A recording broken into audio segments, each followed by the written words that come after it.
Okay. We are gathered here today. To talk about. Oh, well, hey, we're doing I guess we can do trying to think how we did the last one, because this isn't a normal thing. This will be a vault episode. Yeah, suck it podcast feed. Yeah. This is video only. Unless we are making this podcast. No, feed. I'm gonna do I'm just saying. I take it back. I'm just saying we don't necessarily have to do the same exact we can change up the intro style a little bit, because it's not like you got to tint this green, put a saw on the floor, and it's like, yeah. Hello, ThereWillBeDuds. Yeah. Talk about your favorite Nintendo 64 games. Yeah. I've run out of ideas. We can play the part of I've never seen a movie before. Oh, okay. I'm only a gamer. Yeah. So, no movie references. Yeah. Jamaica talking about. I'm sure GoldenEye is gonna be brought up at some point.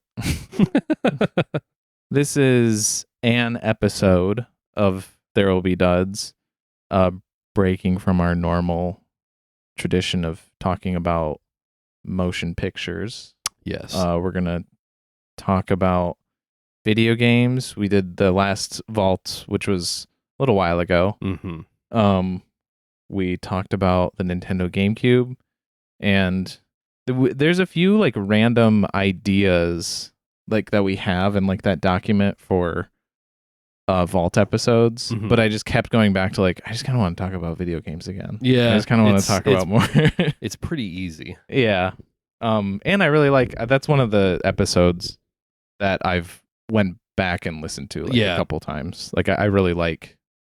Maybe it's just because it is different. We're it's not like, oh yeah, I remember this part of the movie. Because it's if it's an episode from 2 years ago, you're like, yeah, I watched that movie 2 years ago, so it's my recollection is not going to be as sharp as it was back then. But it's with the GameCube, they're games that we've played for decades. So yeah. I know exactly how I feel about this thing. Yeah, that could be part of it. Yeah. Did I say specific? Yeah, we're doing the Nintendo 64. We went backwards. Yeah. For this, could I even do a top 10 of Wii games? Have I played? Are there any top 10 Wii games are probably remakes of other games or virtual. Yeah. I can't even. Well, with my own, again, this is just my own thing, but my own stipulations for my top 10 is non third part, or not non-third party, but I left out any games that were released for multiple consoles or whatever. Yeah. And that's partly just to make it a little easier so I could cut out some, but this one there was only one game where that would have maybe come up. Yeah. All of the games on mine were basically just naturally Nintendo exclusives, but GameCube it was there was quite a few. Yeah. And James is here. I was gonna get to it. Okay. We also got James. Exclamation point. Yeah. He also plays video games. And I don't know. That's it. That's all I do, actually. All right. So we'll kind of follow somewhat like the last one. Again, these are a little more loosey-goosey, so we can kind of go, but we're just gonna kind of talk about Nintendo 64 games. I have a couple talking points that we could, just for conversation starters or whatever. Fuck, marry, kill. That was Mario, Luigi, Toad. Toad's a screamer.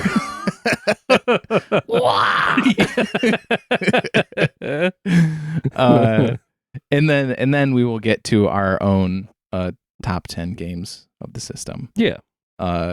Potentially, I'm assuming in an episode, we're doing it in one go, but an episode that you will hear at a later time, because I'm just expecting the conversation to go for a while. So yeah. Talking about the previous episode, I listened to that, and your story about the scavenger hunt to get the GameCube. Oh, with my grandma? Yeah. Yeah. That's crazy because my mom did the same thing. She hid clues like around our house. Yeah. And like one of the only reasons I remember these is because there was a clue about like going to China, and I was lost. I'm like, I have no idea. And there's a China like cabinet that we have. And I was like, I was too little. I was like not understanding it at all, and my mom was like pushing me towards. Just like, hey, what's over there? Yeah. I thought you were gonna say, and I've got it's because I'm white. What for dating this for the future time? The White Lotus is in its 3rd season right now, and I thought you were gonna say that your mom had like the. Are you watching that? Yeah. Like a Parker Posey moment, how she's like, "You're gonna live in China." Well, she's misnamed it like 3 times now. Yeah, and she. I just got thought, caught up. Oh, okay. Yeah. Like she thought Japan was in China. Yeah, I was gonna say on Nintendo it was Japanese. Yeah. Me and Michael did that, and we traded off clues, and I could tell he was like anxious, like, come on, like let's speed this up. Yeah. And so we both got a game. He got Super Smash Bros. And I got Pikmin. And like, what a 1-2 punch. Yeah, that was so I good. mean, that's revisiting that story. Like, I still think about that with just like the ultimate rose tinted glasses. Like if you could go back in time to like your childhood and like pick one day that is like the perfect day, I think that would be a contender for me for just like, it was the summertime, no school, go to my grandma's house. That's awesome. And then we go to the store and get a GameCube. And I think ours was also Smash Bros. And Wind Waker. So it was just like, it was like, it changed my life. Not even, I don't know. Don't really have a story with the N64 like that. No. We got ours like way later than everybody else.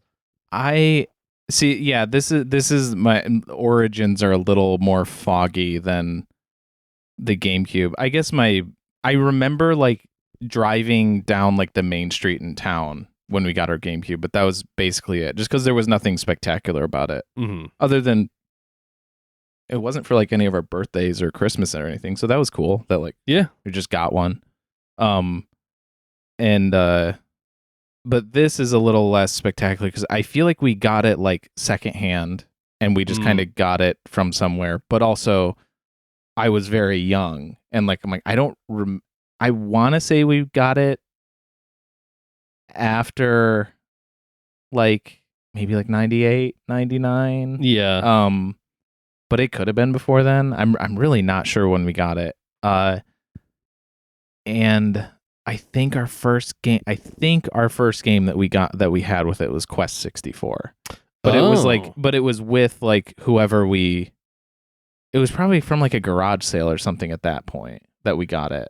So it was just like they had Quest 64 and maybe that's where we had like a handful of like random games that we just had.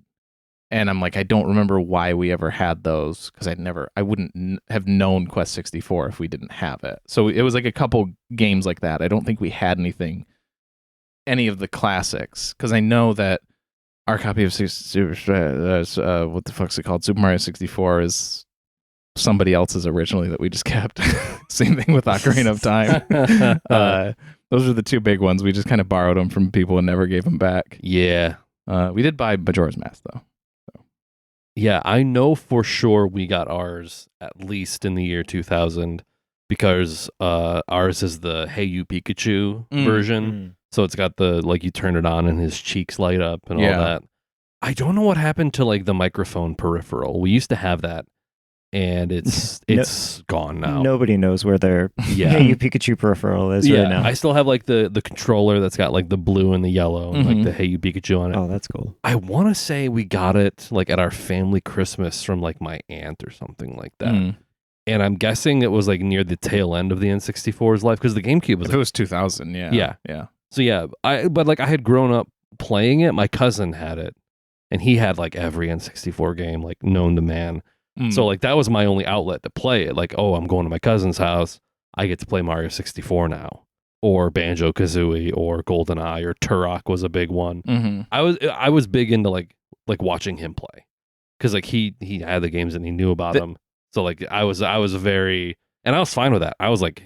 enthralled by watching him play like Turok or like Buck Bumble, like all these random games. That I think that's another big difference between this and the GameCube is like GameCube, like I played all the games that I remember and like played as a kid. This is like half of the games that, you know, my Nintendo 64 games, I just watched my older brother play them. Yeah. You know, like for instance, like Ocarina of Time, I would basically, I think I would get to Adult Link, and then I was just like, not like this is only for adults, but I was like, I was of that age where I was like, okay, now it's like hard mode, where it's like there's not really like a super jump in difficulty. I think the puzzles get, that's like the bigger step up, but as far as like combat, it's, you know, the enemies get stronger, but you get stronger. You get the Master Sword and stuff. And the tone you get a gets, shield that doesn't burn. The tone gets a lot darker. It does. But it wasn't that, because I loved watching my older brother play it. Mm-hmm. But it was just, I assumed that I was not old enough to play the rest of this game. I mean, coming out of the Temple of Time after you get, I mean, we can probably discuss it more when we get to the actual game, but like, that is kind of a traumatic thing. Yeah. Like you pull the Master Sword, you get the cutscene with Ganon like riding on the horse. He attacks you. That's like, before you go in. Yeah. Sorry. The whole sequence. I was just trying to be a pedantic nerd about Zelda. Okay. But then it's like once you kind of age 7 years, you come out and like the town market is just burnt to a crisp. There's re-deads, and it's just as soon as you walk out, it's like screaming. Like the sound effect of the re-dead is just like a blood-curdling scream. Yeah. So it's like I'm not surprised that you were like, oh, this is a game for adults now, because like the first thing you see is like just death and decay everywhere. Yeah. No, yeah, it's pretty gnarly for what it was, and it was, I don't know, would that be not edgy? I don't want to say that, but it was definitely like a step up in like seriousness for the series. Yeah. Maybe the most like outright grim that series has ever been. Because even with Breath of the Wild, which is like post-apocalyptic, it's so like serene and peaceful. Yeah. It's not like you're like encountering like the reanimated corpses of the people that were bouncing around in the dun, dun, dun, dun, dun, dun, like a few moments before. So I looked up just out of curiosity. So the first N64 games were September 1996. Okay. The last one, probably later than we think. It's probably August 2002, and it was Tony Hawk's Pro Skater 3. That makes sense. The game Simon, but the one before that came out November 2001. So there's a huge gap. Wow. And then that came out. So I would say like the last, because it's like the last few, or there's like a couple NFL games. Yeah. The last like Nintendo game was Mario Party 3, and that was May 2001. Okay. So, that's the proper lifespan, I guess. But the full one is till August 2002. Yeah, that's wild, because that's like the GameCube came out in North America like what? January like 2001 or I'm pretty 2000? yeah. I don't remember the month. Yeah. It was 2001. Yeah. Going back to you getting your system. Yeah. I got access to one because of my older brother, and he saved like all of his chore money. Like he didn't get any chore money for like months. And then his birthday's in December, so it was his birthday gift and his Christmas gift. Oh man. Put together. Man. And I remember Ocarina of Time and Super Mario 64, and I watched both of my older brothers like take turns playing those for, I don't know, like a year straight. Like that's what it felt like. And I was just absorbed in it. But that's so funny you brought up the cousin that you went to, because I watched this video about like cousin games. Yeah. yes, that is such a thing. Glover. Yeah. Buck Bumble. This is like coworker movies. Yeah, cousin video games. Yeah. You go to your cousin's house or your friend's house, and the house just kind of like smells weird, and you're like, What are these games even? Yeah. Like I've not heard of these. The poly count is like a quarter of what the main Nintendo series games are.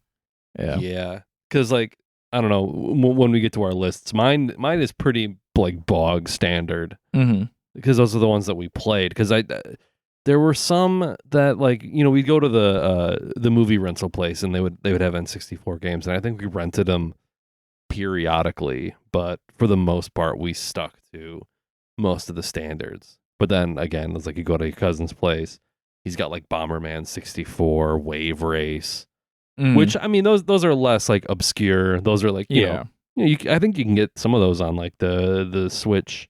Yeah, Wave Race console. definitely is, because I played that one recently. I don't think Bomberman's on there, is it? Nah, I would really like. Yeah, them I to do remember those. playing a little bit of Bomberman, and I was like, oh, this is kind of cool. Yeah, I played a ton of Wave Race. Yeah, it's cool. Yeah, I played. I've really like when we kind of like tentatively set our time to do this. I was like, I went even more like into N64 games. I've logged on backlogged. Oh shit! I forgot about that app. I forget how many games I have logged for this year, but I want to say like at least I've completed at least like 8 N64 games since the new year. But yeah, Wave Race was recent. That was really fun. I dug that because it's nice because there's a lot of racing games or like sports games that are just awful to play now. Yeah, like I played 1080 snowboarding. Yeah, I did not like it at all. It was just, I had to like look up how to fucking land, because like every time you hit a bump or anything, you just eat shit. Yeah. That's one that I saw it on like the list of all N64 games, and I was like, I remember getting that and liking it. I rented it, and then I played SSX Tricky on the GameCube, and then went back to 1080, and I was like, oh, this is dog shit. Yeah. It's so bad. Yeah. That's the thing. So the one that I'm playing right now that's chunky is Harvest Moon 64. And I only ever played prior to this, playing this on the Switch version now. My friend had Harvest Moon Game Boy. I think just Harvest Moon GB. And since I started playing 64, just kind of like looking more like at the series, because it's just one that I've kind of been interested in, but obviously never really experienced much of. And apparently the Game Boy one is considered like the worst and just like a terrible game, but I really liked it. Like I borrowed it from him a few times and played through, like farming sim games are kind of lengthy. I want to say I played through it 2 or 3 times, like just in elementary school. And I really, really liked it. And then this one is considered by a lot of people to be the best in the entire series. And I don't think it's terrible, but I'm like, is this the best this series gets? And I feel like the difference is between those 2 games, I played Stardew Valley. Yeah. And like I see the influence, which, this could be a topic that we could get into. The influence of Harvest Moon 64 and just games from this generation is like, you see it's a completely different series, but you can tell there's so much Stardew Valley DNA in Harvest Moon 64. But then I've played the better version, like the more. It comes down to stuff like there's no, like the UI is not great because there's no HUD. The game doesn't fucking tell you anything. Like Stardew Valley, it's almost like a known thing among the fan community that like when you play Stardew Valley, you have like 30 tabs open of the Stardew wiki that you play. But it's like, I think what that was like is like I played the game for a while, and then once I loved it and wanted to like experience more of it, or kind of like maximize my experience with it, I started going into the wiki and diving in, and But this, it's like you need to do that to know how to play the game because it doesn't tell you anything. And there's a lot of that just kind of this is where this, and I'm kind of coming to like a greater point. I'm not just talking about Harvest Moon 64 here. Of like the crossroads that this console came out at. Like that there's so much influential stuff to it. There's so many like, you know, all-time like famous best games ever or whatever. But then there's also a ton of jank and a ton of clunk and a ton of like, how did they expect people to like play this? Because there's so little like information for think about it this way. or... These games also came out in a time period when there were instruction manuals for these games. And I think the idea was that you're supposed to like read the instruction manual. And like obviously now in like a digital world, like even modern Switch games don't come with like it comes with maybe like a QR code and it's like here's how you play. But it's also like if you can't, like I don't know, most games I feel like we almost like take it for granted. Most games are so intuitive with how they like teach you how to do stuff. Like I'm thinking of like Breath of the Wild and like Tears of the Kingdom. I feel like those tutorials are like baked in very smoothly into like the beginning of the game. Yeah. Where like you basically learn how to do the whole thing like immediately. But like one of the games that I was playing for this was Jet Force Gemini. And I got to a point where I crouched and I was pressing all of the buttons and I did not know how to get my character to like stand back up. And I'm like, this is annoying to deal with. And it's like, oh yeah. Like these games used to come with booklets with instruction manuals, and like last year, like when the Fallout TV show came out, I was like, oh, I should give the Fallout games a try and I started from the beginning with Fallout 1, and it blew. I hated it. Yeah, going back to 1 is wild. But the game, it doesn't tell you shit. And it's like, oh yeah, these games, these like old PC games used to come in like these huge boxes with probably like tomes of instruction manuals. And like I was playing it for like an hour and I was like, okay, this is different. It's from a different time period. So it's like, oh, you know, maybe it's not too bad. And then like I died and there's no autosave built in. So I went back. I went back all the way to the beginning when that weird dude with like the shitty haircut tells you that you have to go get water. And I was like, I think I'm done playing Fallout 1. But it's like, to your point, like I wouldn't be surprised if a lot of people that like have the Switch family plan and play like these N64 games, some of them, like the more obscure ones or like the less like Nintendo IP ones, I bet a lot of people are like, I don't know what to do. And it's like also if you're playing on like the Pro controller for the Switch, the buttons are mapped into different, because it's like you have to imagine some of the control schemes for these games are like designed with this weird ass controller in mind. Yeah. So it's like the C sticks are like physical buttons, but the C sticks on like a Pro controller is like your second joystick. But modern gaming tells you that your second joystick controls your camera because most third-person games kind of have that control scheme. So it's like going back to a game that you loved as a kid, and then it's like, oh, there's tank controls. And you're like, oh, you kind of have a little bit of rose-tinted glasses for it, even though like you still love it, you know? Yeah. No, there's definitely like that's how I got playing some of these games. Well, like with GoldenEye, you to make that like playable, you have to like remap your control sticks, which is what I did to play it. And it's still tough because like the way the aiming is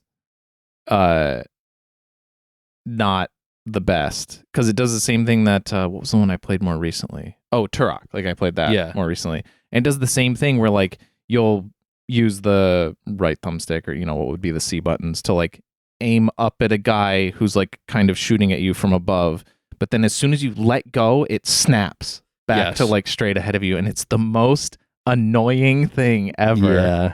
And but this is what I mean, that it's like I think about this like in general with just like inventions throughout time of like it's really hard to like put yourself in the shoes of somebody at that time, like that. Yeah, there is a lot of jank and a lot of clunk to these, but also this is like the first it was the first time it was like really being is uncharted done in these ways. territory. Yeah, so it's really fascinating even experiencing the jank because it's just like it's the evolution of gaming like right in front of you, I guess. Yeah. Yeah.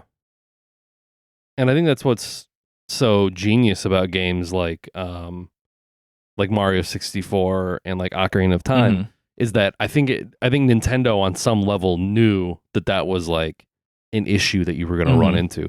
So with like Mario 64, you hit the C stick left or right, and that changes your camera angle while you're free to move with the joystick. So it's basically a solution to that problem before, modern gaming where it's like we have two joysticks and one's same with like Ocarina of Time. Like your C buttons are like your weapons, so you have Z targeting. So it's like you can turn Z targeting is like revolutionary. Yeah. That's like you turn one direction and you press the Z button and it snaps to your perspective, and it's genius. Like it really is. I would actually like yes with Super Mario 64, and it's not the only one, but I hate that like there was just this thing where like they make the cameras physical, so it's like if you're by a wall you can't, and I'm like, but it's a game. I'm a person playing a video game. It's Lakitu. He can't move, or Lakitu, however you want to say it. Yeah, whatever. I say Lakitu. That or like it does it in Donkey Kong 64 too. Is the same thing where you can't move the camera into the wall, and there is no established like this isn't a character in the universe. It's just like the camera is like a physical object, right, in the game data. Yeah, it's just why? Why would you do that? It's so annoying. It's so frustrating sometimes. They probably don't want you to see just like the empty textures on the ends. Maybe that's it. Yeah, if you now games are kind of like more accustomed to kind of like working with that or whatever. But yeah, maybe if you did that, it would like totally just like shit out your visuals or whatever. Yeah. I can keep going. I just feel like I've been talking a lot. So about the game manuals. Yeah. Right? Yeah. So many times getting new games lately, you open it up and you see the QR code and it's like, it stings. It stings a little bit. Like getting a new game and riding in the car and opening it up and reading the manual was such a divine experience. Yes. Mm-hmm. Yeah. And the excitement building as you're going home. Mm-hmm. Have either of you guys played Tunic? No. It's platformer that came out a couple years ago. Kind of Zelda-y. Yeah, it looks really like Zelda-y. Yeah. Like a little Souls-like, not that much, but like a huge central mechanic of it is you're supposed to play it with the manual right there, because there's like I think there's a language that you don't understand in the game, and you have to like from symbols and from the map that's included in the manual, which is different from the stuff you're finding in world, and it's got like clues in the manual and codes and things, and like I used a PDF when I was playing it because I think I bought it on Steam. Right. But it was a really cool experience, and it made that's neat. It made the manual special again. Yeah, because there's like you can learn things about the game too from like the manual. This is a GameCube. It's not like a N64 game, but I remember getting the manual for Super Smash Bros. Melee. I was literally going to bring... This is the same one I was going to bring up, yeah. Like, all of the moves have names. Mm-hmm. Yeah. And Dr. Mario's, it's like Dr. Punch. Yeah. Or it's like... They're not thought out the it's best, like but yeah. Front Kick MD, I think is one of them. So it's like some person at Nintendo, their day one day was just to like name all... Like, Falcon Punch. Yeah, duh. Obviously, classic. He says it.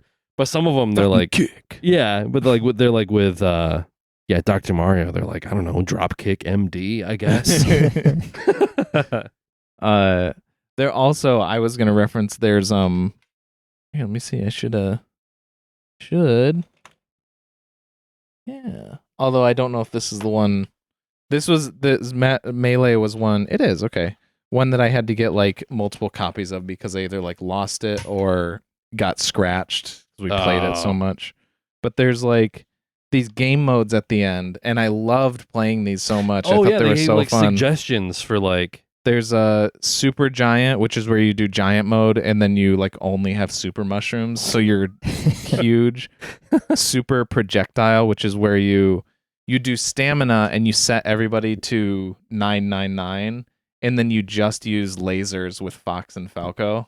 It was super fun. Like I played that mode so much, and that's like I wouldn't have had that if not for for this.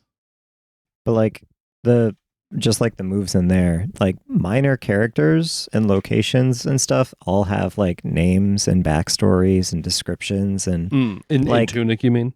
Well, no, and yeah, in Tunic, but like in all the all the old games, and you don't get that as much. Like video games feel a little faster form of media now. Yeah. There's a lot of like implied understanding where it's just like yeah, you know this. Yeah, and like more focus on mechanics than narrative. Yeah. But if you read like the old manuals, I mean, again, not N64, but like the Halo manual has like the backstory that that one in here too. does not exist in the game. Yeah, like you don't hear about. They mention Reach like for a second, but like the first I know two I've read pages that of the so many manual, times. It's so good. That's and all cool. of all the different enemies have. Watch out, kitty. All the different enemies have like their role in the Covenant. Yes. Yeah. But like a lot of the Mario games have All you get in the games is Yeah. that was my enemies- bad attempt at a grunt. All the enemies have wives and families, and you learn about them in the manual before you feel bad. mow them down. Yeah. It's almost like I don't want to say this because like there's plenty of modern games that I love to death as well, but it's like there's something about like something about the soul was like taken, or it's like been lost over time with just how, not just with, I mean, well, I guess maybe more so with games, because there did used to be much more of like a physicalness to like, actually having these. I mean, I guess with like main console games you still have them, but I play a lot on Steam, and obviously that's all digital and that kind of stuff. No manuals or whatever. But then I thought what you were going to bring up when I was like talking about before, when you did bring up manuals, is that it's like, sure, these games were difficult or hard to like, maybe it takes a little while to kind of get used to them, but also it's not like you had like 50 games coming out every single day. Yeah. And it's like everything, or movies or TV shows where it's just like everything is just speeding up. Yeah. And time is speeding up and media is speeding up. Everything is going faster. It was like back then it's like, yeah, I had like 20 or 30 games and I played all of them because that's all I had. Right. Now if I get like a physical game for my Switch, that's something that I will play. I'm not saying that, but I have so much digital purchases that are just I have so many things in my building. Steam library that I was like, oh, I should grab that. $2.99 on the sale. Hell yeah, I'll grab that. And there's like the list of games that I've actually played, and then the list of games that I've added to my library. It goes from that to that. And then from the ones that I've played, if you go from that to like ones completed, it gets even shorter. Yeah. But that's like, there's some games that I've like loaded like hours and hours into. Mm-hmm. It really depends though. Like I have like 300 hours in Among Us, but that's not really like a narratively driven game. Yeah. Well, no, there's Mario Kart, but True. Say Mario Still or counts. They have like Smash Bros. I mean, there's still plenty of games that they were have like that yeah. replayability. Yeah. Yeah. I don't have to keep running the conversation. I just, like, again, did you have any like random topics, or was your stuff that you wanted to talk about mainly like when we get to the top 10? Because I do have more stuff that I can keep, I can keep us rolling with. It's like close. It's close to honorable mention territory, but it's like a specific game or whatever. it's the games. It goes along with ones that I loved when I played them the first time, and then like you said, you go and you play modern games. You understand UI and how like mechanics should feel, and then you go back and you play them, and it's like woof. Yeah. And so I made a list specifically For woofers. of those. Glover is on there.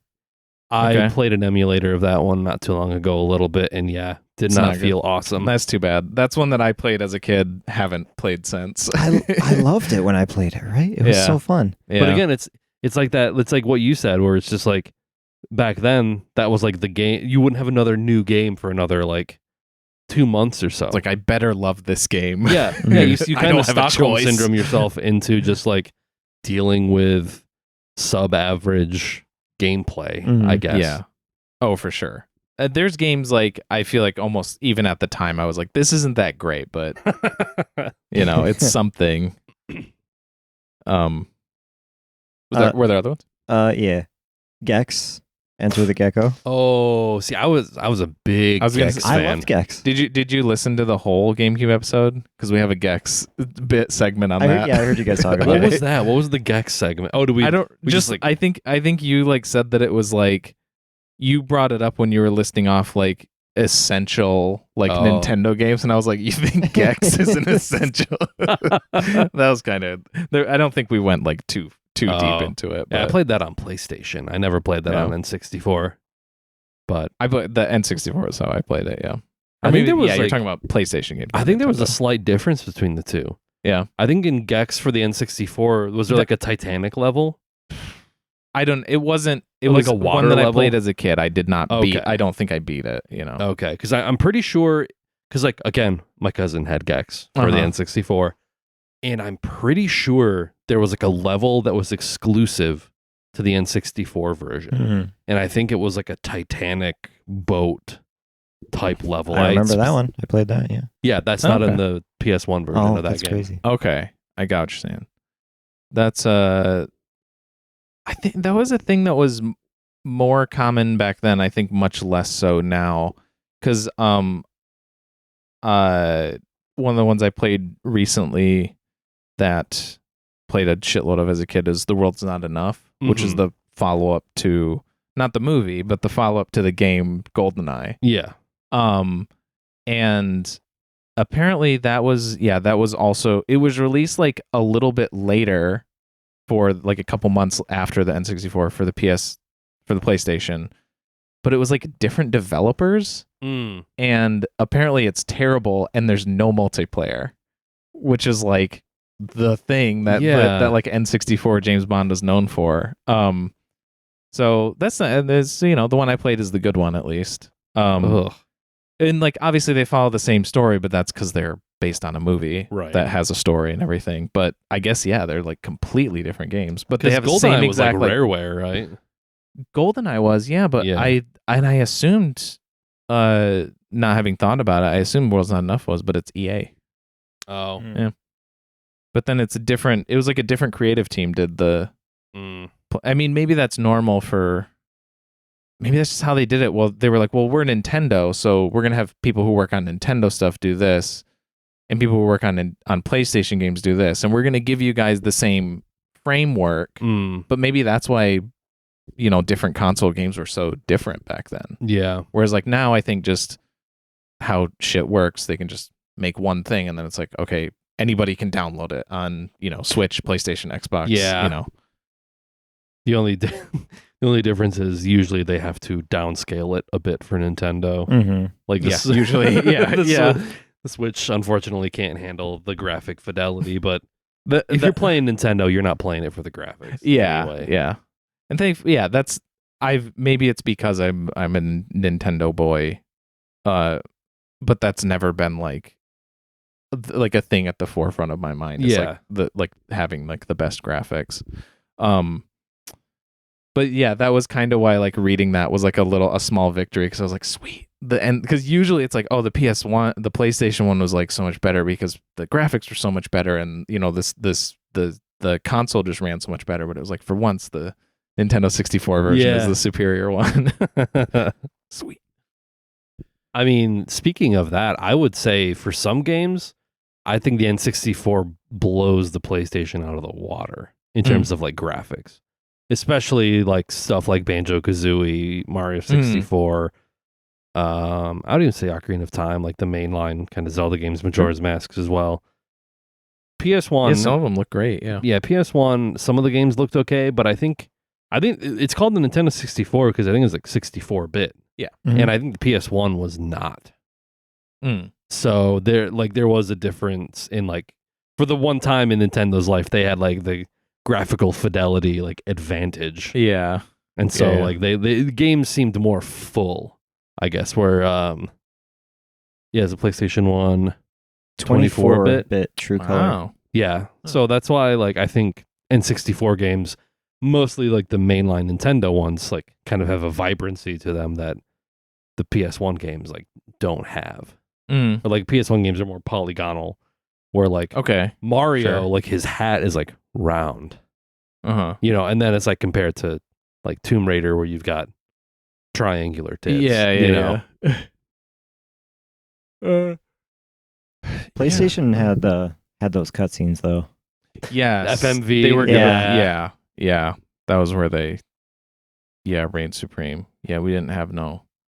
But then it's like you play like Evil. Final Fantasy VII, and it's like you have this really beautiful, fully rendered like cutscene. Yeah. And then you go back to the actual game play, and it's like Cloud has 2 eyes and like polygonal hair. Yeah. And, like he doesn't have arms. He just has various like circles, essentially. Yeah. You know.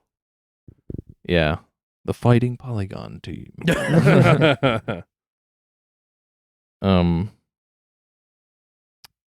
I guess we did bring some of the console warfare into it a little bit. Yeah. It's thrown a little snide at. I honestly, being fair for myself, the only PlayStation, at least OG experience I ever had was like maybe like 5th grade. I borrowed my friend's PlayStation to play Spider-Man. It's literally the only time I ever played a PlayStation. And then I played one game on the PS3. I think those are the only. So you never played like Crash Bandicoot or Spyro? No. Because I know that one's good. Yeah. Those ones are like the supposed to be classics. Standbys. Yeah. And I would argue those games look pretty good. Yeah. But it's like, even then with like Crash Bandicoot, when it kind of like that thing where he's like when he's far away, like to ease up on space, like they kind of like unrender them a little bit. Yeah. Where like Crash Bandicoot literally is just like a few orange polygons. Like even Mario, like unrendered far away. I keep saying unrendered. It still looks like Mario and he's like a round object. I don't know. It's interesting. Yeah. I have to ask, what was the one PS3 game? Resistance Fall of Man. Okay. It was like one of their launch titles. They're very early. There's like an FPS. I don't know. I don't remember much about it. I don't remember why. Why that one? Oh yeah, why that one? My only experience with the PlayStation 1 was my girlfriend in high school lent me hers to play Final Fantasy VII. And so I got to play that, and then I was supposed to play Final Fantasy 9 after, and I got like a third of the way. But yeah, 7 was good. Yeah, I never got to that one. There's a couple. There's Symphony of the Night. I really want to play. That's I'm a big on my Castlevania list. guy, and it's supposed to be, one of the. It's supposed to be like the Metroidvania. It's like that and Super Metroid are like the ones from those respective ones that like those are the ones that made that like a genre or whatever. So obviously, yeah, I gotta check it out. Plus, I like Alucard. He's made cameos in some of the other games, and he's in Dracula's Curse #3. So technically, I did play as him recently. Were there any Castlevania games for the N64?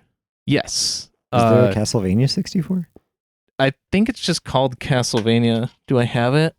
I don't. Shit, it's probably at the house. And this is the thing. My video game collections are spread out between me and my brothers, which is like, it's a little. It'd be cool to have everything now, but it was cool having like people to play with growing up too. So I guess that's whatever, a fair trade. I guess This is also coming from somebody whose Ocarina of Time and Super Mario 64 were stolen. So man, can't be too upset. Yeah. Yeah, I was True. like, I was not lending that shit out to anybody. Yeah. Well, again, the only other person who I knew had an N64 was my cousin, and he had everything. So, Yeah. like, I didn't have to worry about lending him out stuff at all. Yeah. I remember one of the. It was really cool with Super Mario 64 in particular because they had 100%ed the game, so they had all the stars. So I couldn't get that far in the game, but I was able to experience the whole game because I could go to any level. Right. So that was kind of neat. I'd like hop on that one every now and then to, go to like TikTok clock. I was like, I'm never getting here. I think Mario 64 may have been the first game I ever 100% completed. Wow, really? Yeah. Did you you did that like as a kid? Mm-hmm. Damn. No, I think it was like There's some 5th grade. tough ones. Yeah, and I think the last star I ever got, and it pisses me off to this day because it's unintuitive. You wouldn't find it naturally. It is the Princess's Secret slide, but you have to do it in under 21 seconds. 21 seconds. Oh yeah, you do it again. That's right. Because I remember I got every star in every world plus the 100 coin star, and I'm like, what am I missing here? And my cousin had the player's guide for Mario 64, and I remember like being on the phone with him, and I was like, can you look at your player's guide and tell me what? Like I had on like personal. It's like espionage to like if you want 100% a game, you gotta do some real work. You gotta know the people. Yeah, not just like have a phone and just. I think he was like looking in the guide to like all the different secret stars in the castle, and he's like, oh, did you beat the slide in under 21 seconds? And I was like, what? It's the only star like that. Everything else, there's like kind of like a secret world you have to go to. And there's nothing like, you have to do this in under a certain time. It's the only one that's like it. But that was the last star I ever got. I think the hard ones for me that I never like 100, or I never even beat it until the 3D All-Stars. Oh, really? Yeah. I feel like it was just like the getting 100 coins on some of the later ones, like Rainbow Ride is fucking annoying as hell, or I want to say little Big Mountain or whatever that's called. Little Big Planet. I feel like that one gave me a lot of grief too, just because like with the different like when you're big, I feel like you can get bumped off the level so easily. You can be at like 95 coins and all the late levels where there's a bottomless pit, like the 100 coin ones are a pain. Terrible. Yeah. But like surprisingly, the one I have the hardest time with is like Shifting Sandland, because there's the places where you can fall into the sand. Yeah. Especially right next to the pyramid. Yeah. It's so frustrating. Yeah, a lot of instant deaths in that one. Yeah. Ugh. Collectathons. That's a big theme in a lot of N64 games. Yeah. Well, I mean, if we want to talk about like the most influential, it's probably Mario, right? Like, arguably, like, one of the most influential games, period, like ever. And yeah, having played some other like N64 platformers, more recently, it's like, yeah, you see it in everything from that generation. It's crazy. It's like, yeah, you couldn't get away from it. Yeah. This is another thing that I think just with how much there is now, and just the rate that games come out, and it's the same thing with like you can apply this to like internet memes. Back in the day, there would be an internet meme that would like stick around for a while. Like you still remember like early like YouTube, early internet like memes. You can still like it's not like you're gonna see them hardly ever, but you still like recognize them and whatever. And now it's like a couple days. Yeah. It's like we have to find the new meme for this week. Yeah. And I feel like there's so much now that there isn't as much. There's not like a one game that comes out now that's like, oh man, that's like gonna define this generation. Yeah. It's like, because everybody's still like, I mean, Stardew Valley's a little bit old now, but it's like that's riffing on a series that had been around since the Super Nintendo. That's a good example of a like cornerstone game, though. I think Stardew Valley's. Like if we had to pick something from the last like 10 years. But I guess my point with bringing that up is like, yeah, that is a pretty big game for the last like 10 years, but it's basically an homage to Harvest Moon. Yeah, for sure. It's not like its own thing, or it's not like, I mean, I'm not, there's plenty that it does differently, but it was crazy seeing like they even have like mines in Harvest Moon 64 that kind of work the same way. The gift giving is the same way. It's like, wow, I was just really surprised how much it cribbed from that. I thought it was just like, well, yeah, it's farming, like that's what it gets from it. Or I don't know. Well, now it's just like 3D Mario is just, it's 3D Mario. It's already a thing. And that's kind of what I mean with like this weird, like, I feel like I kind of like, gained consciousness or awareness of video games after the N64 came out. So, and like, it was like 3D games are already a thing. I'm like, has there been, I don't think there's been like as like monumental a shift from 16-bit 2D graphics to 3D graphics. Like, sure, graphics get better and better, and obviously modern day games look better than the N64, but it's just better looking of the same thing. It's like, I feel like some people would argue VR, but that doesn't feel, it's not even close. Yeah. I've gone on this rant like a lot about how Super Mario 64 did the impossible. It did the transition better than anybody else. Because like you look at Super Mario World 3, or not, sorry, Super Mario Bros. 3. Yeah. Bros. 3. Yeah, right. Which like when it came out, everyone was like, this is the greatest game ever. And like even after all like everything else, people still have that opinion, like very strong, like that is the best Mario game. Like Movie Bob from The Escapist wrote a book about why Super Mario Bros. 3 is the best game ever. Wow. And like going back and looking at that, it was like, okay, they had to follow that up. They had to transition to 3D to launch this new console. And they knocked it out of the fucking park. And then it's a launch title too. Yeah, right. It's like truly lightning in a bottle. Like it's insane that they came together and made that. It is. And it like, of all of like the N64 games that like, every once in a while I'll just get like a hankering for and like pick up to play again, Mario 64 is like up there, where it's like, oh yeah, it's like putting on like an old hat or an old coat or something like that, where it's just like, oh yeah, hop in, you do Bob on Battlefield, you do a few levels there, you go to like the snowy mountain, you go to like Womp's Fortress, and it's just like, I know this shit like the back of my hand. And it's like, even though I've gotten these stars a million bajillion times, it's still like the gameplay is still like super fluid and like feels good. Like that's what's the craziest about like it. Almost 30 years later, the mechanics are so like responsive and tight to control, in my opinion.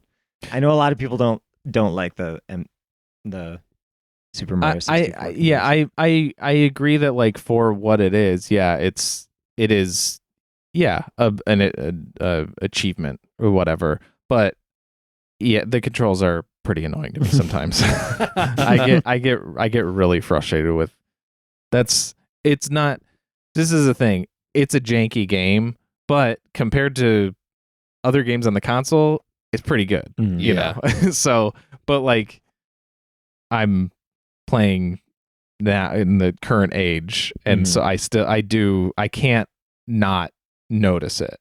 But it's still like, it's one of the, it feels pretty good to play, and like when it does work, it works really well. But there's I had so many deaths that were just because the game decided to do something. It's really good for like running and platforming, but any sort of like precision movement, or like you gotta like land a certain move like in like a tight space. Yeah, you The got to camera play kind a of lot. is wonky. Yeah. Yeah. Like James. Well, yeah. I speedrun Super Mario 64 as a hobby. Yeah. And it's if you know how to manipulate the camera, right, you can get consistent mechanics. But So get good. I guess so. I'm thinking the most recent time I played it was when the 3D All-Stars came out, and I just played them in order, and it was like especially apparent. I mean, you know, there was obviously those ones were later consoles. They weren't the first ones to do it, but it's like it was so nice beating Super Mario 64 and going to Sunshine, because I love how Sunshine controls. That's how I like Sunshine does. That's how I like him to. That's how I like to feel my Mario. And that one's like got some. God, that one has some fucking bullshit shines in that too. Oh yeah. I agree with that. But I have more fun, I think, 100%ing that one. I've never 100% of that one. It's mostly the blue coins. It's the blue coins. And one. Wait, what are the blue coin ones? I mean, I know you have to collect like really 10 hard blue ones. coins. No, it's just finding there's them. a lot of them. Yeah. Oh, There's okay. like, that's what it boils down to. 220 or something, and you turn in 10 at a time for a star. Oh, okay. Yeah. So like 22 shines. Okay. You can't get if you ignore the blue coins. And okay. And like I would do them while I'm playing. I would find like, oh yeah, here's like the like circle, and then you'd spray it, and then the other circle would pop out. And I'd be like, oh yeah. But some of them are like, very like. I just didn't have time. Mm-hmm. Maybe I'm just a collection hog, so I don't think those ones are ever an issue for me. I mean, maybe I had to like, I'm sure I didn't get all of them just down pat, but the ones that I think of is the Plinko one. There's one shine sprite that I've never gotten. Is it the lily pad one? It sure is. Yeah, that one's fucking awful. It sure is. I was gonna add that little caveat where like I have more fun 100%ing Super Mario Sunshine, except on those ones because it like it's like we're gonna change mechanics for this whole game for just these two little bits. Yeah, like we're gonna have you do the Plinko one where the fucking physics don't make any sense. Yeah, the pachinko machine one has an invisible wall in it, and that's insane. That's insane that got left in there. Like, because you will do the right movements and then you go bonk, dead. Yeah. And yeah, it's just dumb. It's awful. And then, have you done the lily pad one? I 100%ed it twice, so I must have. I don't remember what that lily pad one is. You're on a lily pad going down a poison river, and you use the flood to like steer yourself, but if you touch the walls or anything, the lily pad like disintegrates and you have to start over. You have to collect 8 red coins. Yeah, and you have to yeah. Oh, yeah. No, I remember that. Isn't the lily pad constantly disintegrating anyway? And there's like different lily pads you have to like hop to a new one. If you go too slow, you'll just fall in. Yeah. Yeah, that's like one of those that's like frustrated me since I was a kid, and I've never been able to do it. Yeah, it's pretty bad. They've all got some bad ones. Oh, I think I go back. I have one more of those like played it when I was tiny, and I was like, "Oh, this is fun." And I like, honestly, I didn't even play it again. This isn't one I picked up again. I just looked at screenshots, and I know that if I played it again, it would be awful. Space Station Silicon Valley. Oh, I've heard of that one. My cousin had that game. It's 100% a cousin game. But like, oh man, it really looks like just, a group of friends who they learned to program to make this game. There's like environments where there's like, there's the character and there's like one flower, and then there's a collectible like way off in the distance, and there's nothing else. Yeah. Yeah, I feel like some of those N64 games, like, unless you populate it with collectibles or like textures or enemies or whatever, they become like very empty liminal spaces. Yeah. Like I'm thinking like Superman 64. Oh. Like there's like some That one's so weird. skyscrapers. That's and such a then weird game. Otherwise, it's like a completely barren, empty Yeah. city. That was one that I had. Maybe I'm the cousin. I have cousins. Does that make me a cousin? I've wanted to play that because it's on a bunch of worst games of all time Yes. lists, but I've never touched it. I think I've like watched gameplay footage of it. I think they did it on GDQ once. Oh yeah, There was like they did like an awful games done quick, where it was like a block of like shitty games that I love people would that. speed run. I love that. And I'm pretty sure I watched like I think it took them like 15 minutes to beat the whole game. I don't think it took them very long. Maybe at the all. first level. No. I never got past the first level. I played the multiplayer some, and I want to say I remember having fun with the multiplayer, but I think it was almost like we weren't playing it how it was supposed to. We were just kind of like bullshitting around. It's like you get a NASCAR game. I was and, like, literally just going to say NASCAR. and you're just like, I'm gonna drive backwards. Yes. On this. Hell yeah. Which is more messed up because the one that we had was Dale Earnhardt on the cover. He was the center. And he was my favorite one to drive as. No, fuck. What were we just talking about? We were talking about Superman. Bad. Superman. Oh yeah, no. I would recommend because I've had that like when I was, how I've been going through them more, and I'm like, I know it's not good, but it's one that like I played as a kid and stuff. I'm like, maybe I should actually play it. So it's like, but there's this YouTuber, I forget what he has a number at the end of his name, but it's the Beast. Yeah. And he's been doing for like a few years a series where it's just he's playing every single Nintendo 64 game. And then he'll do I guess he streams them on Twitch or whatever, but then he on YouTube he does like basically like condensed summaries of them. And just hearing him like detail how the levels are, I was like, no, I don't ever need to play that. Mm-hmm. It's like, because I remember thinking like, yeah, it's like a little wonky and it's weird that like the first level is like, it's like a race. It's strange.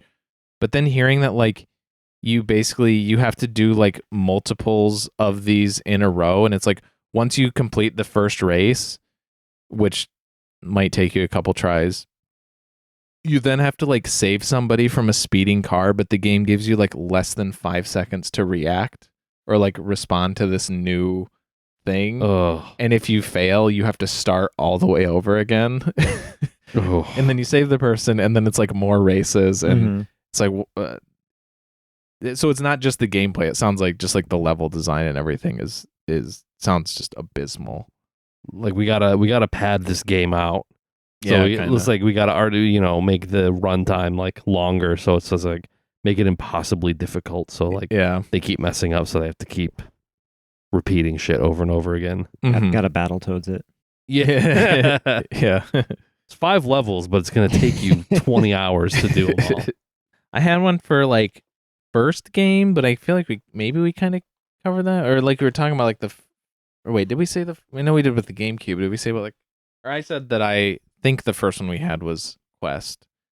GoldenEye, we might have got that like I kind of want to say we did get GoldenEye like when we got it. We might have like went and bought that, because I think that's why when we got the GameCube, we got a 007 game for that, as to be like, oh, we got one for the last one, let's get another one for this. So I want to say we got GoldenEye when we got ours too. Do you guys like what were like your early ones? Or Hey You Pikachu. Oh yeah, you did say you got that. Was, yeah, the Hey Pikachu one. Right? I want, because like the thing is I still have a bunch of them like still complete in box, like Mario 64, Paper Mario, Banjo Tooie, Mario Kart. I'm trying to remember which ones we got first, because I remember going to like Toys R Us, and like they still, I think it's like behind the counter they had like a glass case of like all the games in there, and I must have gone like with my parents, and they must have bought them for us either for Christmas or whenever. Because I was younger at the time, I have less specific memories of getting each game individually, where it's like Soul Calibur 2, Smash Bros, Wind Waker, Melee. Like I remember getting those games. N64 games I'm much more hazy about. Mhm. But I want to say like Mario 64 was like a pretty early one, maybe the first one, outside of like Hey You Pikachu, which was bundled with it. Right. You know? Yeah. I think GoldenEye was pretty. I can't remember if we watched the movie first or that, but I watched the movie around then too, and so that one holds a special place just because I mean, it also very influential, famous game, but that movie got me into James Bond. I love those movies, and it's still. I haven't seen every single. I've seen like there's like maybe a few I haven't seen, but it's like one or two. It's still like it's one of my favorite Bond movies still. So GoldenEye the movie's great. Not that I've seen a movie. My experience with the game was always like the solo. I did not play multiplayer GoldenEye, but I played the hell out of that dam level. Oh, the level called Dam. Yes. Okay. That dam level. Yeah. The first level. Yeah. We played a decent amount of the multiplayer. I'm sure we did. But as soon as we got World's Not Enough, we didn't even touch the GoldenEye multiplayer. That one that's like would be on my list of like just, I don't even know if I want to say underrated, but like just criminally overshadowed. Like it could not get out of the shadow of GoldenEye. But in my opinion, The World's Not Enough is a better game. Multiplayer is just a million times better. And so is the campaign. Like it's going back. I mean, I played GoldenEye when it came out on the Switch, which is a little while ago now. But it's so, talk about like sparse, like level design and like so like basic and simplistic, and World's Not Enough. There's a lot more going on in it. But yeah, I probably that was another one where Travis beat it, where my older brother beat it, and then I would just go on his file and just jump around and play. Whatever level. Everything was already unlocked, so it wasn't like you have to beat it. You can just stick around if you want. Yeah, exactly. So I played a lot of Streets because that's the one where you get in the tank and you can just run people over. I think the few times that I did play the GoldenEye campaign, I was like young, and again, I was at like a cousin's house. And I think I just killed everybody that I came across in that game. So I think in like one of the earlier levels, you have to like save the scientist. I think that's the first episode or the first level. I'm pretty sure I just killed them all. I was just because I think as a facility. That's the one where as a kid, I think I just probably thought it was funny that when you shot them, they all go like, and then they all like fall or whatever. It was like, oh, I'm doing something naughty. There's like fake blood splatters, and like I'm pretty sure my parents probably like wouldn't let us play that game. So I was like, I'm gonna go to my cousin's place. I'm gonna kill a bunch of civilians because it's funny. Yeah, I started playing Perfect Dark on the Switch, because that was another one that like I played a lot. Didn't really, my brother did the main missions. I kind of just hopped on here and there. So I was like, oh, I should play that one. I did like the first level and I got a little ways into it, and then I like first civilian I saw, they were like, hello. And I shot him, and then I had the big like mission failed abort. And I was like, God damn it! I wasn't thinking about that, so then I stopped playing, and I haven't picked it back up again. I'm honestly kind of surprised my parents let us get that, or let us watch that movie even. Yeah, I don't know. Maybe, I mean, Bond is like a little risque, but maybe it was kind of like safe. It was always like PG-13. There was never like harsh language, and I think the most risque it was like maybe you saw a girl in a bikini or like some side boob or something. You get like a few shots of like the essential like lovemaking scene where it's like the slow-mo like the frames like interlaced as they like take each other's clothes off, and then it and it's funny, I like thinking of that, how the game GoldenEye ends with it's Cradle. You're on like the like Cradle dish for the satellite where you fight Alec Trevelyan. He falls off, And then in the game, it's just you hop on the helicopter and you fly away. And then it like cut to James and Natalia making out in the jungle. And it's just like missions complete. Like that's all. It's just because, oh, James, there's no like wrap up to the story or anything. It's just like, all right, guy's dead. You're good. But it does it in that way that GoldenEye can only do it, where it's like just polygonal faces mushing. Right. They go like this and yeah. or the closed fist. Yeah. Everything. And you play it in DK mode, and their heads are just like massive. Oh yeah. A lot of good cheat. I can't believe I didn't bring up the cheats. Yeah, this stuff is like. That's also something that I think that's probably known for is like just the immense like cheat codes. You can do DK mode is good. Paintball mode is good. You can do like slow-mo mode, or no, you can do the ones where you, like everybody gets rockets. You can give everybody rocket launchers. Those ones are good too. See, that's like another element that I feel like is like not in most games is like cheats. You know, and like Banjo-Kazooie, you can find pages to give like to the book Cheeto. I think that's what he's called. Yeah. And then he like, oh, you can carry 150 eggs now, or like 150 feathers, or it like unlocks game modes or whatever. Yeah. Where it's like, I don't know, maybe this is like pre modding for like games now, where it's like Steam games, like there's mod communities to like, make quality of life improvements or like different game modes. Where I guess like back in the day, like cheat codes or like Game Shark kind of things, but it was like the developers baked those in for you to like discover or mess around with. Yeah. Did the N64? I mean, I guess you could. I guess you could say James Bond in a way. They were technically older James Bond games, but not like this. You could kind of say that. But like, did the N64 spawn any series, like lasting series? Because like the GameCube has like Animal Crossing and Pikmin, like games that started on the N64 and then have lasted relatively into like the modern Smash Bros.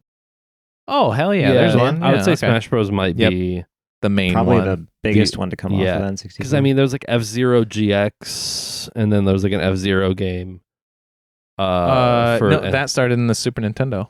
Oh, that's true. Yeah, because I was going to say Star Fox too, but then Star Fox also started with the Super Nintendo. This was all like, these were just the 3D versions of the series that already existed, basically. Like everything. Like that was the thing, is like this wasn't the console of a lot of, there was at least 1, 2 if you want to count James Bond. It's not the console of a lot of new series, but nearly every Nintendo series got an entry on the N64, except for Metroid. Samus was in Smash Bros, and that was the only representation that series got. They were working on it. They were working on a 3D Metroid, and I don't think they could make it work. But then that eventually turned into Prime, so it did eventually. I mean, in Japan, Animal Crossing started out on the N64. Yeah, I guess that's not where I live, though, so I think it was called. I guess you could almost say like 3D Zeldas. Well, they've sort of followed that convention. 3D Zelda, 3D Mario, 3D Kirby, 3D Castlevania. That was this did start the 3D. Castlevania kind of branched with this, where it went, because like Castlevania, and then there was a second one called Legacy of Darkness. And then that started like, I think, Lament of Innocence, and then like Curse of Darkness, Lords of Shadow. But then at the same time, you have Symphony of the Night come out, and that's a traditional 2D side scroller, and so it kind of like branched. Which I guess Zelda did too. I guess all of them did. Zelda does that. It has the split. Mario, they're still, well, now they're like 2.5. They're 3D, but yeah. I think Smash Bros might be the main, at least for like Nintendo properties, because I guess Gex. Well, was that a franchise? Was there was like one or two others? There's 3. Yeah. I'm trying to think of ones that are like still around, I guess. Or maybe only died off recently, because if you want to can't say Castlevania's still around. Yeah. Because I think Lords of Shadow 2 is the most recent one, or Order of Ecclesia. I can't remember which one came out last, but that's like over 10 years ago. Damn. In either case. Pokemon Stadium? See, it's all like incorporating the 3D versions of existing things. the other ones. Yeah. But I mean, you know, they put all their effort into making the 3D versions good. Paper Mario? Sort of. It's yeah. another, but I mean, that is Original pretty IP unique. is Yeah, what it's you're not going like for. Pokemon Stadium it's basically just Pokemon, but 3D.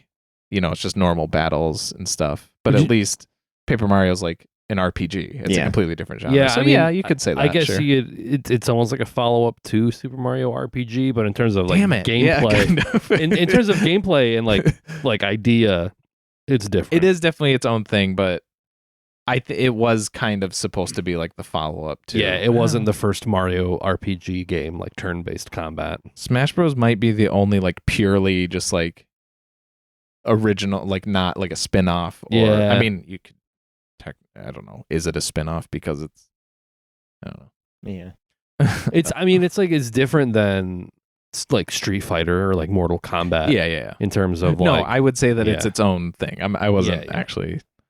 I kind of want to talk about music for a little bit. I guess we could have talked about this when we were just talking about like the influence or the iconicness of so many games here. But I want to because I played a game recently that has it's weird because like obviously I have a nostalgic pull for a lot of games that I played, and again, this is not like it's hard weighing it against something like Super Mario 64 or Ocarina of Time, which I would say the music in Mario 64 is more like I respect it, and like it's not that I dislike the music, but it's not like if it wasn't so iconic, I don't know if I would think about it as much. Mm-hmm. I love Ocarina of Time's music. That's one of my favorite. That's one of my favorite things about the Zelda series consistently is the music is always great. But I played Bomberman Hero recently, and I got to play you guys some of the songs off it because this was one that I played as a kid too, but revisiting it, I knew the music was good, but it fucking rocks, and it might be like my favorite soundtrack on the console. Okay. Ooh. If we're taking again like Ocarina of Time out of the competition. That's literally the one that I think, but I'm like, is that just me being nostalgic and partial to Zelda? I don't know. Yeah. But it is amazing. Like that soundtrack is amazing. It might still be Ocarina of Time. And the music is also central to the game, right? Like True. You performing the music is a part of what makes it special, and they definitely put more effort into their soundtrack than most other games did. True. But I mean, even like God, the menu music, mm-hmm. It's great. Yeah. So I don't know. It might still be Ocarina of Time, but I still want to give this one a shout out because I think it's a lesser heard one. For sure, yeah. But it's really, really good music. And this is like ever since I played the game again like a month ago, I keep going back to the soundtrack, and I looked up the person who did it. Her name's Jun Chikuma, and I found out she has a couple like recent albums on Spotify, so I've been kind of cycling her stuff. Just really good stuff. I'm gonna start. This is Redial, which if you guys recognize anything from this game, and you might not, but if you recognize anything from it, it would be this one. It's just like the whole album is this fantastic, groovy drum and bass, just like That's like it's very awesome. like 90s techno future. Like I don't know. I feel like I've heard that. Like, yeah. This is another one I really like. There's so many good grooves. It's like this like Jazz fusion-y a little bit. Vapor wavy, like Yeah. city pop. So that'd be a big takeaway from this for you guys and for the viewers is check out the game, but check out the soundtrack. I really wanted to give that a shout out just because I've just been listening to it a lot because it's just really, really solid. And it's got a lot of songs. It's like this one somebody edited where, I mean, it's better if you're like more familiar with the music, but like where he like flows the songs into each other and they're so clean. So it's the Bomberman Hero OST complete album mix as God intended. Yeah, good stuff. Just a under appreciated. I don't know if she did much game stuff or like because this is the one that she's known for. Yeah, but it's like, yeah, it's good. Just really, I'm like, this is it's some of the songs in particular, none of the ones that I played, but some of the songs in particular are very like. This is the kind of groove that I get from like Trent Reznor and Atticus Ross's like movie scores. Yeah. Like if I want to see those guys score Bomberman Hero and her score Challengers and see what we get. Yeah. And I think, I mean, going back to like the console wars like a little bit, I think that was like another big difference is that like PlayStation had discs, so you could just upload like MP3 quality audio for games, and the soundtrack was essentially just like music on a CD. You know, but with the cartridges and like limited space, you know, Nintendo sort of put themselves, I would say, like in a corner in terms of like, okay, we have like X amount of space for music, and so through those limitations. You get the iconic, like, I think they're called like sound fonts, like the Mario 64 sound font, or like Ocarina of Time, where it's just like they're more like MIDI keyboard style things, where it's like you have to innovate because you don't have as much space, as opposed to like if you just like put your game on a disc, you could just like throw like licensed music on there or whatever if you wanted to. It's like half, like whatever you want to call that. It's half like. What do you call like the more I'm thinking of like 2D like 16-bit like music, like what do you call like pixel music, what do you call that? Chiptunes? Sure, it's like halfway between that and like like they could get like MIDI keyboards with like samplers. There's like I've seen a few like TikToks before where someone bought like an old Korg keyboard and like they're like scrolling through the built-in established like presets. And someone found one that had like a lot of the Ocarina of Time, like they found like the Goron City, the like those sounds. They found they were just like, oh yeah, they're like hitting all the keys and they're playing that sound in like different pitches. Oh, okay. Or like the rattling sound that happens when you're in the forest temple. Yeah. You know, it's like the wind chimes or whatever. The game probably has the best music. And someone just so it's like a lot of it's like MIDI keyboard quality sound effects. Yeah. And like pads. Yeah.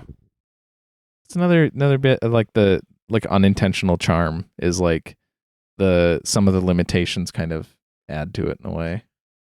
And people still will do stuff with the Mario 64 sound font every once in a while. My YouTube recommended like front page. Yeah, I'll get like, hey, here's like Feel Good Ink.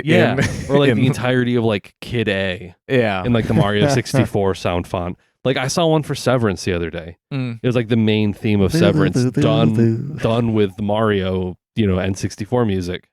Yeah, that's like cool. it's transcended its, you know, original form and like still kind of has a life. Yeah.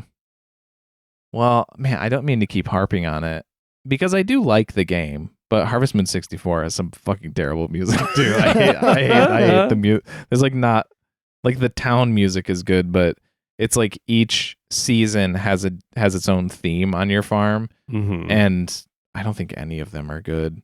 But also every time you like enter a building, or like move to another screen, it like you get like a half second of silence and then it restart. Like it kind of is like reloading it, so you hear. And man, you're going in and out of buildings a lot, so you hear the same few seconds of the songs a lot. Yeah, I like the game, but I think I'm just a sucker for the farming loop. You know, yeah. The key to those games was coming up with a song that can be a minute and a half that is loopable and doesn't make you want to like kill yourself after you've been listening to it for like 20 minutes straight.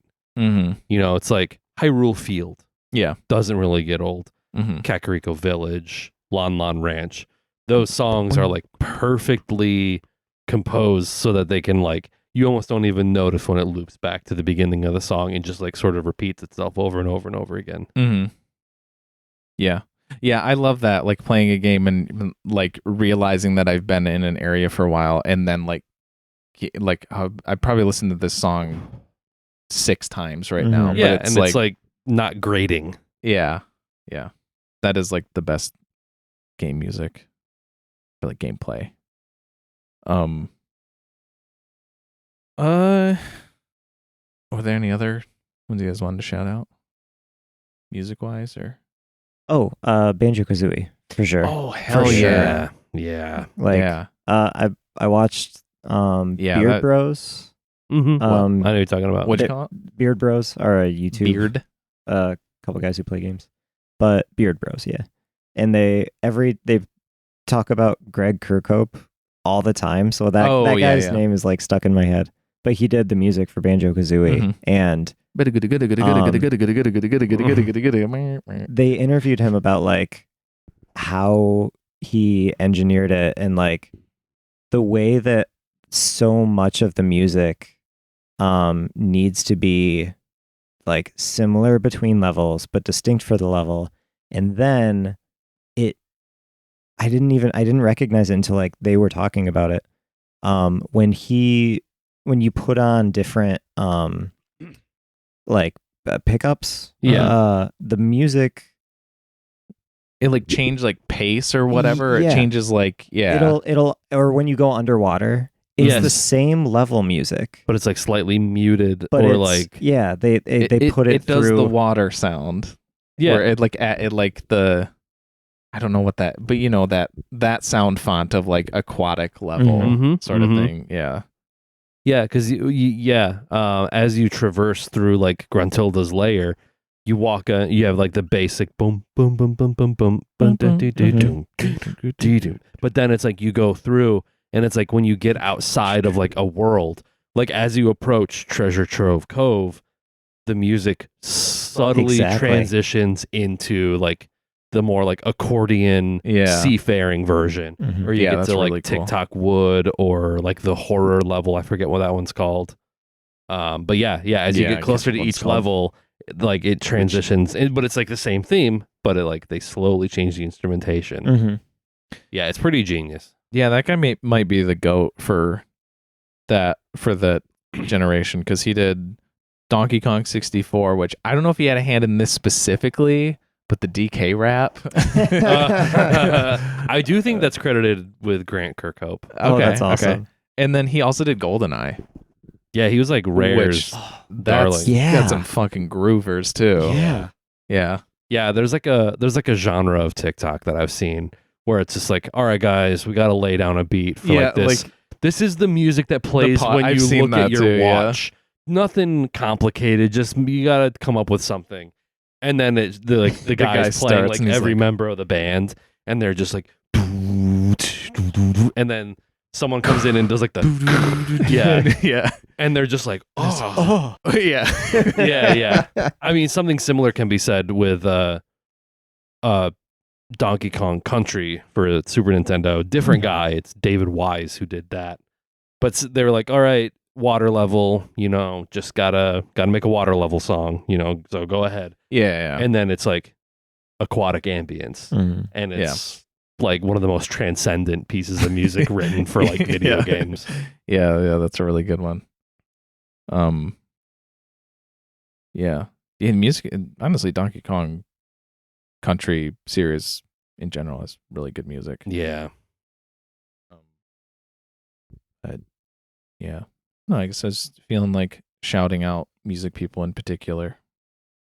Koji Kondo, we didn't say his name, but there's the Zelda guy too. Yeah.